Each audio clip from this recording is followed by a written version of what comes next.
오늘의 주요 뉴스입니다. 구자열 한국무역협회 회장이 일본 2차 전지 생산 거점인 관서 지역을 방문했습니다. 이를 계기로 민간 차원의 한일 경제 협력이 가속화될 전망입니다. 추경호 부총리가 현대차그룹의 미래 생산 거점이 될 울산 전기차 공장을 찾았습니다. 세제 혜택 등 정부 차원의 총력 지원을 약속했습니다. 유진투자증권 직원이 작전 세력과 주가 조작에 가담했다는 의혹을 받고 있습니다. 검찰이 유진투자증권에 대한 압수수색에 들어간 가운데 회사는 해당 사실을 알지 못했다는 입장입니다.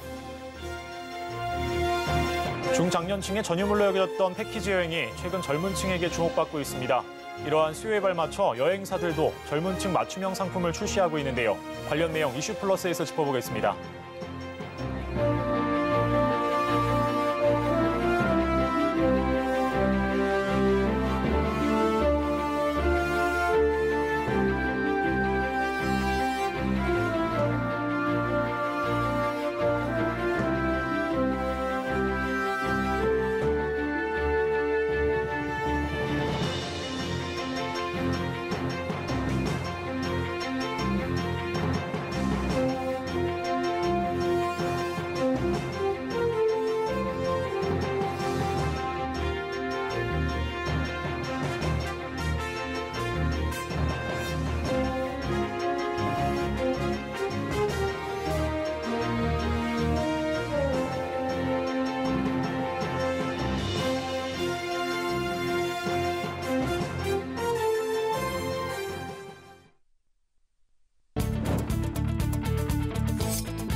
시청자 여러분 안녕하십니까? 센 경제 라이브 시작합니다.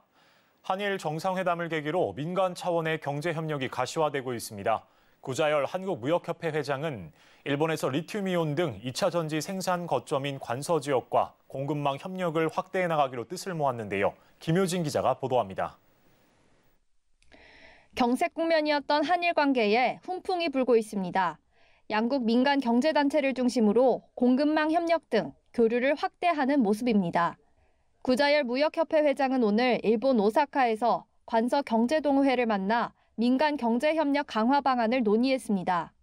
관서 경제동호회는 종전 직후인 1946년 일본 경제 재건을 위해 당시 중견기업인 83명이 자발적으로 모여 설립한 단체입니다. 관서 경제연합회, 오사카 상공회의소와 함께 관서 지역 3대 경제단체 중 하나로 현재 850여 명의 기업인들이 회원으로 참여하고 있습니다. 구자열 회장은 민간 협력 사업은 주로 동경을 중심으로 이뤄져 지역 단위의 협력 추진이 미흡했었다면서 이번 간담회가 일본 제2경제권을 대표하는 관서 지역과의 협력을 강화하는 계기가 되기를 희망한다고 밝혔습니다.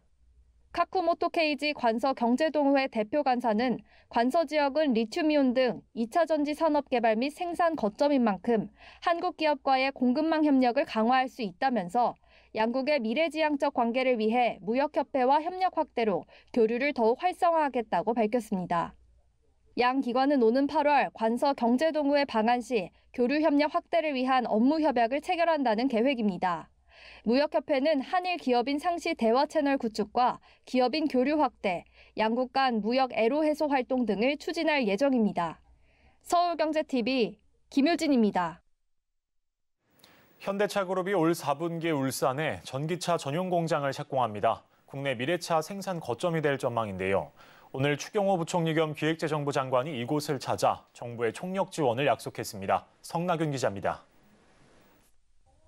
현대차그룹이 울산 전기차 전용 공장 건설 계획을 구체화하고 EV 체제로의 전환에 속도를 냅니다. 현대차그룹은 오늘 현대차 울산 공장을 방문한 추경호 부총리에게 전기차 전용 공장 신설 구상을 설명하고 이같이 밝혔습니다. 전기차 전용 공장의 시설은 국가 전략 기술인 전기차 분야의 R&D, 제조 핵심 역량 강화를 통해 산업 생태계를 조성하고 아울러 대한민국이 미래 모빌리티 강국으로 도약하는 데 초석이 될 것으로 믿고 있습니다. 울산에 건설되는 현대차의 전기차 전용 공장은 지난 1996년 아산 공장 가동 이후 29년 만에 들어서는 현대차의 국내 신공장입니다. 약 7만 1,000평 규모의 부지에 2조 원가량이 투입돼 올 4분기 착공, 오는 2025년 완공될 예정입니다. 현대차 그룹은 글로벌 미래 자동차 시장에서 한국이 허브 역할을 할 수 있도록 노력한다는 방침입니다. 총 24조 원을 들여 2030년까지 총 31종의 전기차 라인업을 갖추는 한편 관련 기술과 시설을 고도화한다는 전략입니다. 여기에 국내 전기차 부품 서플라이 체인을 강화하는 데에도 힘을 보탭니다. 전기차 부품 기업들과의 긴밀한 협력으로 우리나라 자동차 산업 발전에 기여하겠다는 보관입니다. 한편 이날 현대차 울산 공장을 방문한 추경호 부총리는 미래형 모빌리티 분야 투자 확대와 경쟁력 강화를 위해 정부가 총력 지원하겠다며 전기차 생산시설 투자 등에도 투자 세액공제 혜택을 제공할 것이라고 화답했습니다. 서울경제TV 성나균입니다. 주가 조작 사태가 연일 화제가 되고 있는 가운데 증권가에서 또 주가 조작 사태가 발생했습니다. 유진투자증권 직원 A씨가 작전 세력과 함께 주가를 조작한 건데요. 유진투자증권은 이에 대해 몰랐다는 입장입니다. 자세한 내용 최민정입니다. 최근 주가 조작 사건이 곳곳에서 끊이지 않고 있습니다. SG증권발 주가 폭락 사태가 지속되고 있는 상황 속 경찰은 지난 8일 유진투자증권에 대한 압수수색을 진행했습니다. 경찰은 유진투자증권 직원 A씨가 작전 세력과 함께 출처분명의 호재를 퍼뜨리는 데 개입했다고 보고 있습니다. 지난 2018년 유진투자증권의 주관으로 한 코스닥 상장사의 기업 설명회가 진행됐습니다. 해당 기업은 태양광 모듈용 백시트 제조기업으로 해당 기업이 투자한 해외 바이오 기업이 나스닥에 상장한다는 소식이 퍼지며 주가가 급등한 바 있습니다. 당시 2,000원이던 주가는 8,000원까지 4배가 뛰었지만 결국 감사일경 거절로 2020년 상장 폐지됐습니다. 최근 증권가에 대한 불신이 이어지던 중 전해진 유진투자증권 소식에 투자자들은 실망한 모습이 역력합니다. 주가 조작 가담한 증권사 추천주 신뢰성 제로, 문 닫아라 등의 극단적인 반응도 포착됩니다. 이에 유진투자증권 측은 해당 기업의 사모 발행 건으로 전환사채의 매출 과정에서 공시 내용에 대한 허위 여부와 당사 직원의 관련 정도에 대한 것이라고 입장을 밝혔습니다. 이어 현재 피의자에 대해선 적극적인 수사 협조를 위해 회사 업무에 대해 직무정지 조치를 취했다고 덧붙였습니다. 증권가에선 투자자들의 신뢰 회복을 위해선 주가 조작에 대한 처벌 강화가 필요하다고 설명합니다. 처벌 강화 이런 것은 반드시 필요하다고 봐야 되는 거고요. 시장 감시 시스템에 대한 개선 작업도 필요하다고 볼 수 있습니다. 한편 유진투자증권은 지난 3월에도 내부 교육용 투자 설명서에 허위 과장된 호재성 정보가 적혀 있어 랩 상품의 불안전 판매 의혹이 불거진 바 있습니다. 서울경제TV 최민정입니다. 보험업계가 다음 달까지로 예정했던 4세대 실손보험 갈아타기 혜택을 다시 연장할 전망입니다. 기존 가입자들의 4세대 전환에 더 속도를 내기 위해서인데요. 하지만 보험료 할인 조치만으로는 전환에 큰 효과를 주기엔 어렵다는 의견도 많습니다. 김미영 기자입니다. 기존 실손 가입자가 4세대로 갈아탈 경우 보험료를 할인받을 수 있는 기간이 다시 연장될 전망입니다. 손해보험협회는 최근 이에 대한 손해보험사들의 의견을 모아 금융감독원에 전달했습니다. 올해 6월까지로 예정된 할인 기간을 6개월 더 연장하는 방안이 유력한 것으로 알려졌습니다. 앞서 보험사들은 기존 1, 2, 3세대 가입자가 4세대로 전환하면 이후 1년간 보험료를 절반 깎아주는 혜택을 지난해 6월부터 6개월 단위로 연장해왔습니다. 보험료 할인 조치를 통해 가입 전환을 유도한다는 건데 실제로 4세대 실손의 계약 비중은 2021년 말 1.5%에서 2022년 말 5.8%까지 올랐습니다. 금융당국도 과잉진료 통제 수단을 갖춘 4세대 실손 보험으로의 전환을 유도한다는 방침이라 전환율은 앞으로도 늘어날 것으로 보입니다. 다만 기존 가입자들의 4세대 전환에는 한계가 있다는 의견도 나오는 상황. 기존 보험과 달리 4세대 보험은 병원을 자주 가면 보험료를 더 내는 구조인데 연간 받는 보험금에 따라 다음 해 보험료가 최대 300% 할증될 수도 있기 때문입니다. 실제 지난해 9월 기준 전체 4세대 가입 건수 중 기존 실손 세대의 전환은 34%에 그쳤습니다. 작년, 금년에 의료 실손을 통해서 혜택을 본 사람이 4세대로 쉽게 전환할 것 같지는 않아요. 제한이 있는 거죠. 한편 금융당국은 올해 4세대 실손 보험으로의 전환을 위해 보험회사의 온라인 계약 전환 시스템 구축을 유도한다는 계획입니다. 서울경제TV 김미연입니다.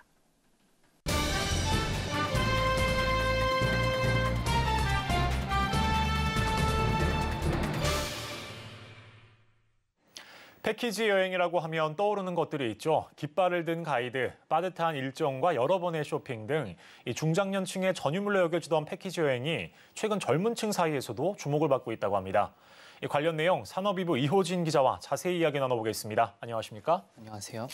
네, 코로나19가 지나면서 이 해외여행 수요 자체가 늘었을 것 같은데 그중에서도 패키지 여행 상품이 주목받고 있는 걸까요? 네, 우선 해외로 떠나는 여행객들이 늘고 있습니다. 예. 인터파크는 올해 1분기 거래액이 7,478억 원으로 사상 최대치를 기록했다고 밝혔습니다. 전년 동기에 비해 167%, 코로나 이전과 비교하면 20% 증가한 수치입니다. 하나투어 역시 3년 6개월 만에 흑자 전환에 성공하며 올해 1분기 매출이 전년 동기보다 747% 증가했다고 공시했습니다.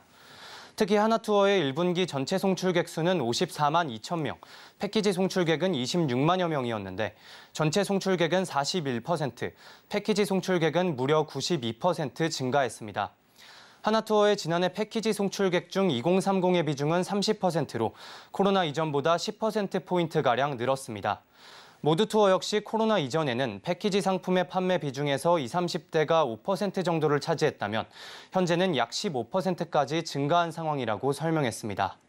사실 코로나 시기를 거치면서 이 온라인 여행 플랫폼 등을 통해서 호텔 등 숙박 예약도 편리해졌고 최근에는 개인의 취향에 맞춰 여행 일정을 제한하는 어플리케이션까지 등장한 상황인데요.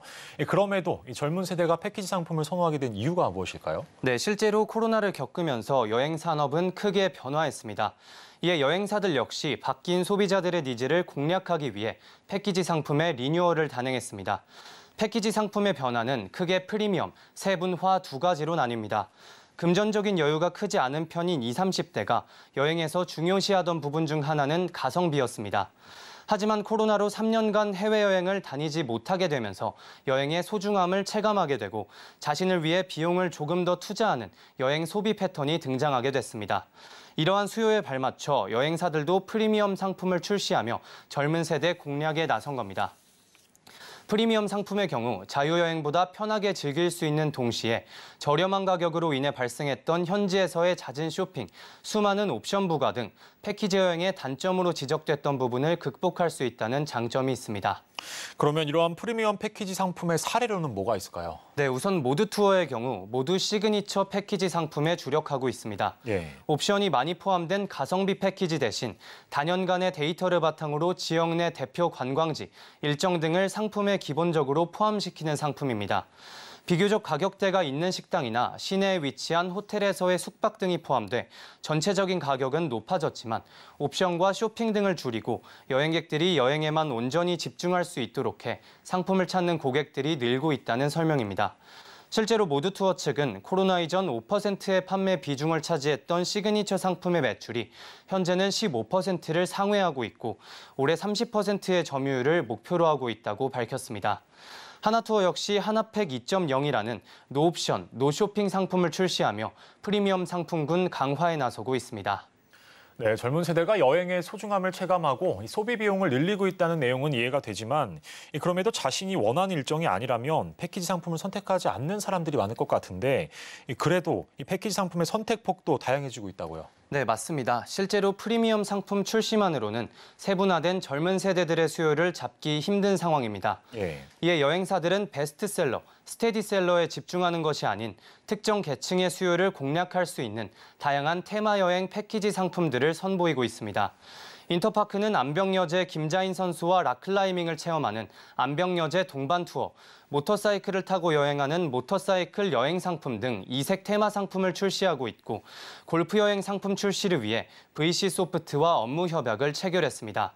모두투어는 인플루언서와 함께하는 홍콩 여행 상품을 판매해 30초 만에 완판을 기록했습니다. 하나투어 역시 알래스카 전세기 상품, 영국 4대 스포츠 직관 상품들과 더불어 4인 이상 인원이 구성되면 단독 출발이 가능한 우리끼리라는 소규모 투어 상품을 선보였습니다.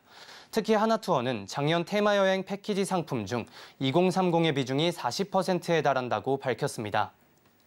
이 같은 이색 여행 상품들은 다수의 고객을 대상으로 하진 않지만 젊은 세대의 관심을 끌고 해당 상품을 구매하지 않더라도 패키지 상품 구성 자체에 관심을 갖게 하는 계기가 될 수 있습니다.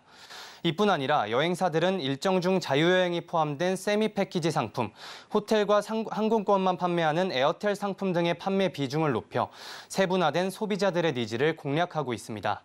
프리미엄, 세분화와 같은 일련의 변화를 통해 여행사들은 패키지 상품을 편하게 즐길 수 있는 자유여행으로 재탄생시키겠다는 방침입니다. 네, 오늘은 여행사 패키지 상품의 변화에 대한 이야기를 이호진 기자와 짚어봤습니다. 오늘 말씀 고맙습니다.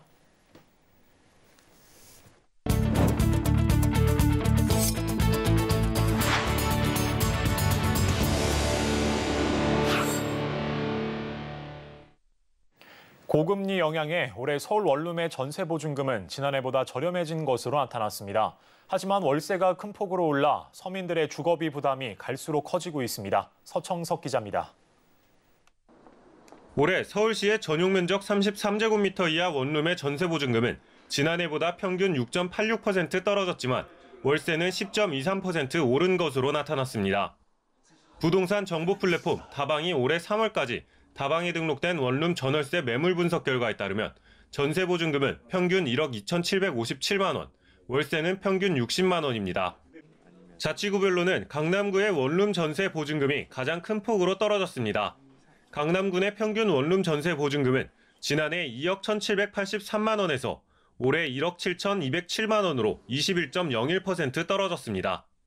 이 밖에 송파구, 은평구, 구로구 등도 하락폭이 컸고 서울에서 원룸 평균 전세 보증금이 1억 미만인 곳은 구로구, 강북구, 노원구, 도봉구 등 4곳이었습니다. 보증금 1,000만 원 기준 월세는 대부분 상승했습니다. 서울 중구의 월세 평균은 55만 원에서 72만 원으로 30.9% 상승해 가장 큰 폭으로 올랐고 이어 동대문구, 동작구, 강동구 등 순으로 상승폭이 컸습니다. 대출금리 인상의 영향으로 이미 높아진 전세보증금을 맞추려 대출받는 대신 비교적 낮은 보증금과 월세로 위험도를 낮추려는 것으로 저희가 분석하고 있습니다. 전세보증금은 하락하고 월세가 높아지는 추세는 당분간 이어질 것으로 보입니다. 서울에서 원룸 월세 평균이 50만 원 이상인 곳은 지난해 18곳에서 올해 21곳으로 늘었습니다. 특히 다방이 분석한 최근 3년간 서울시 원룸 연평균 전월세 매물 비중 추이를 살펴보면 2021년 전세 36%, 월세 64%에서 2023년 전세 27%, 월세 73%로 전세는 꾸준한 감소세를, 월세는 증가세를 보이고 있습니다.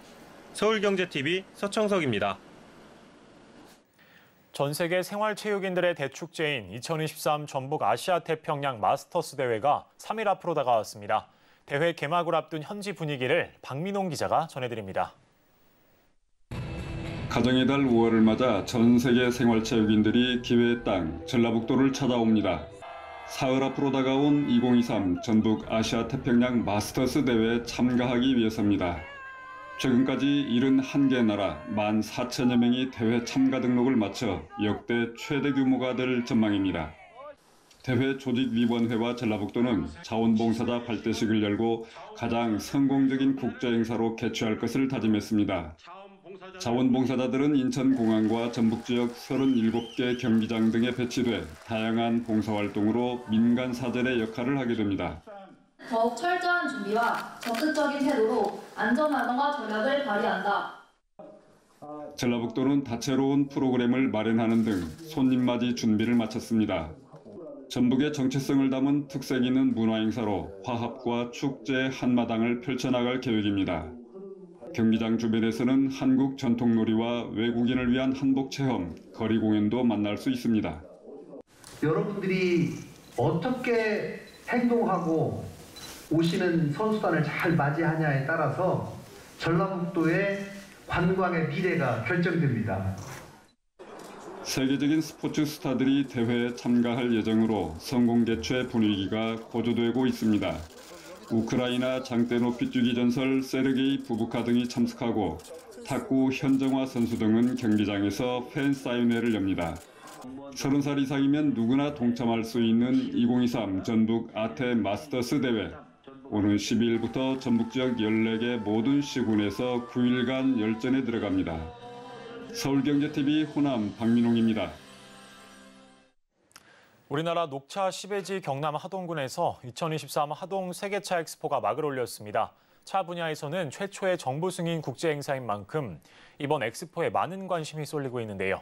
이은상 기자가 행사 현장을 다녀왔습니다.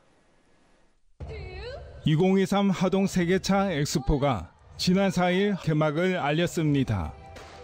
이번 엑스포는 경상남도와 하동군이 공동 주최하는 차 분야 최초 정부 승인 국제 행사입니다. 한국 사람의 솜씨와 마음을 담은 문화상품이 바로 하동의 차입니다. 그래서 하동의 차는 다향천리이고 인향만리입니다. 행사장에 들어서면 하동 야생차의 1200년 역사를 상징하는 거대한 차 나무와 우리나라 차 문화의 역사가 담긴 서적 등이 눈에 띕니다.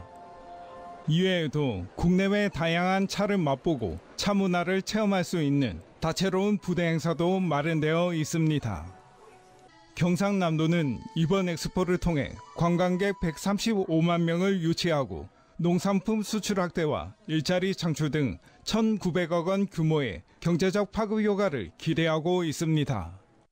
오늘 아마 이 축제를 통해서 하동차가 세계적으로 알려지고 또 하동의 전통차, 야생차 산업을 육성시키는 큰 계기가 될 것으로 이렇게 생각합니다.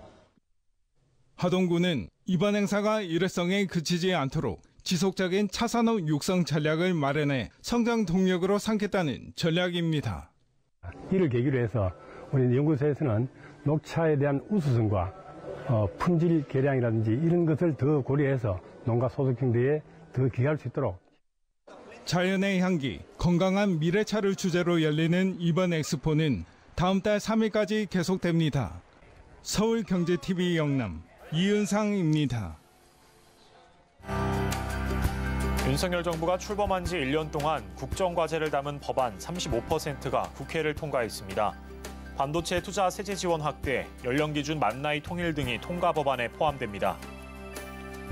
SG증권발 주가 폭락 사태로 피해를 본 투자자들이 해당 사건 핵심 인물인 라더견 씨 등을 고소했습니다. 투자자 66명이 피해를 본 금액은 1,350억 원으로 파악됩니다. 다음 달부터 비우량 채권에 집중 투자하는 하이힐드 펀드에 과세 혜택이 도입됩니다. 중저 신용등급 회사채의 수요를 확보해 관련 시장을 활성화시키겠다는 의도입니다. 최근 주가 폭락 사태가 큰 이슈로 떠오른 가운데 이를 악용한 보이스피싱이 기승을 부리고 있습니다. 주식 거래로 입은 손해를 보상해준다고 속여 개인정보를 빼내는 방식이어서 주의가 요구됩니다.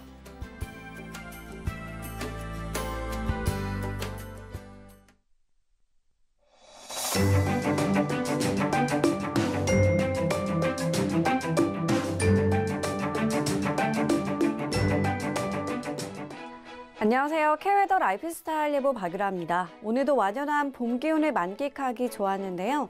내일도 대체로 맑은 가운데 서울의 낮 기온이 25도까지 오르는 등 따뜻하겠습니다. 다만 일교차가 크겠고요. 강한 볕에 자외선 지수가 높게 오르겠고 수도권의 경우는 오존의 농도가 나쁨 단계를 보일 수 있겠습니다. 한낮 야외 활동 시 유의하셔야겠습니다. 공기질은 중서부로 나쁨, 대구와 경북, 전북은 한때 나쁨 단계를 보이겠는데요. 이 지역은 외출 시 보건용 마스크를 착용하는 등 호흡기 건강을 잘 챙기셔야겠습니다. 다음 자세한 지역별 내일 날씨입니다. 중부지방 아침 기온 대전 10도, 춘천 9도로 쌀쌀하겠고요. 낮에는 25도에서 26도까지 올라 따뜻하겠습니다. 동해안 낮 기온 속초 21도, 강릉 23도로 온화하지만 아침에는 쌀쌀하겠고 일부 내륙 산지는 서리가 내리기도 하겠습니다. 남부지방 한낮 기온 광주 25도, 부산 24도로 따스하겠고요. 아침, 저녁에는 싸늘함이 감도겠습니다. 전해상해는 대체로 맑겠고요. 물결도 잔잔하게 일겠습니다. 금요일은 영서와 충청 내륙으로 오후 한때 비가 오겠고 토요일은 제주에 비 소식이 들어있습니다. 날씨였습니다. 이상으로 센 경제 라이브를 마치겠습니다. 함께해 주신 여러분 고맙습니다.